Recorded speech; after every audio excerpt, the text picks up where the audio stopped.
Hi there. I just wanted to share with you something which was very important to me when I first became Christian. I became Christian as a result of a real shock. 14 months ago, or thereabouts, my husband was suddenly desperately sick and actually dying in the hospital.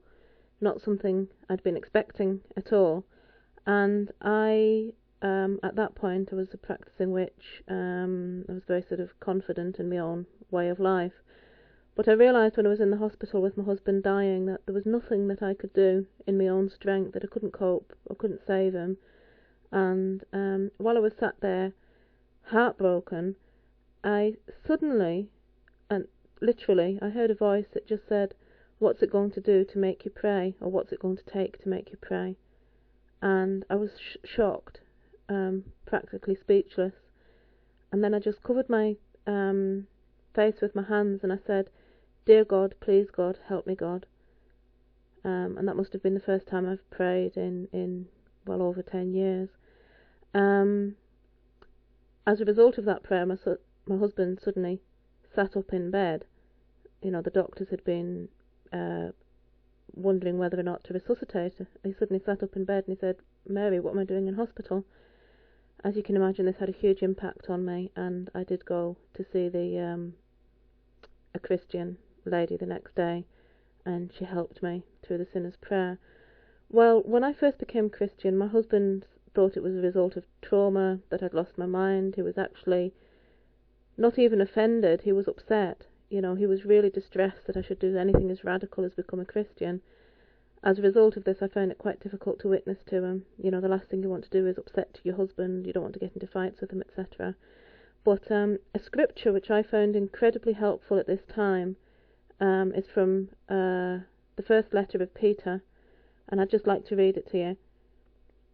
He says to the wives, in chapter 3 of Peter, he says, "Wives, be in subjection to your own husbands, that if any obey not the word, they also may without the word be won by the conversation of the wives, while they behold your chaste conversation coupled with fear, whose adorning let it not be that outward adorning of plaiting of the hair, and of wearing of gold, or of putting on of apparel, but let it be the hidden man of the heart, in that which is not corruptible, even the ornament of a meek and quiet spirit, which is in the sight of God of great price."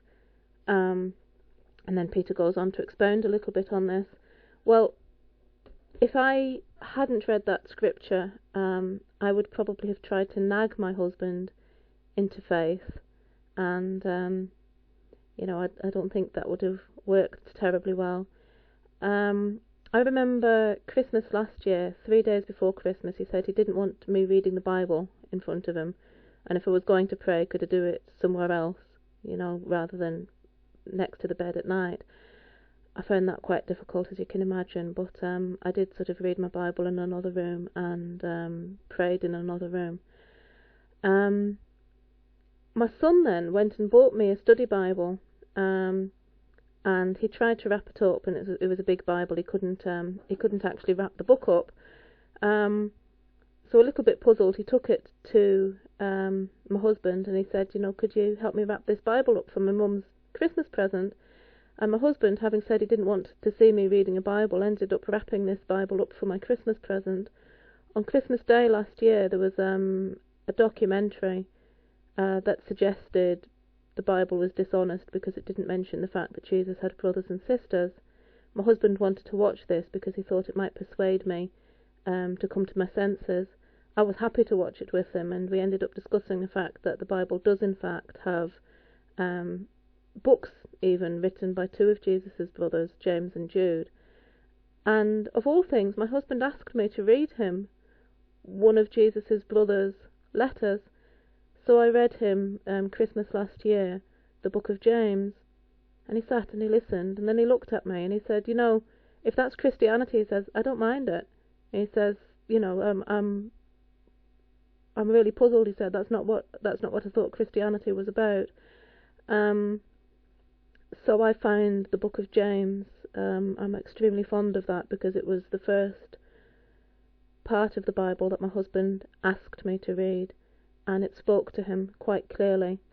The thing is that my husband had told me not to, had told me to pray in another room, to read my Bible in another room. I did as he said, but I prayed for the situation, and within 3 days my husband is asking me to read him the Bible, to read to him. So I would encourage all wives, if you are in a position like I was in, where your husband won't listen to you, talk to God about it, because your husband might not listen to you, but he will listen to God, because God will speak to him in the quietness when nobody else would bother to speak to him. God never ever fails you, and he loves your husband even more than you do. My husband did become a Christian. Anybody who knows him would know that that was a miracle in itself, and I'll talk about that another time.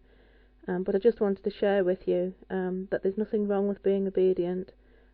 Jesus was obedient to the Father even unto death. There's no shame in being obedient and in praying for guidance in difficult situations. It's what God asks us to do, and from my personal experience, it really does work. Thank you.